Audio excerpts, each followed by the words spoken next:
اور اس کی فضیلت کے بارے میں رسول خدا صلی اللہ علیہ وآلہ وسلم نے ارشاد فرمایا، جو شخص اس سورہ کی تلاوت کرے گا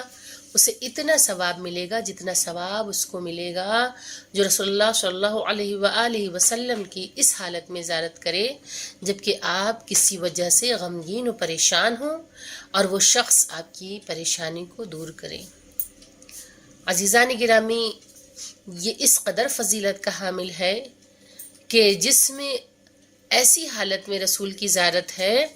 کہ جب رسول خدا غمگین و پریشان ہوں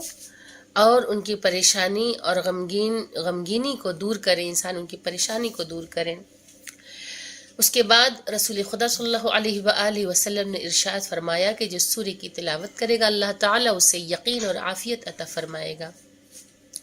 جو شخص اس سورہ کو سینے کے درد پر پڑھے گا یا لکھ کر اپنے پاس رکھے تو وہ سینے کے درد سے شفا پائے گا۔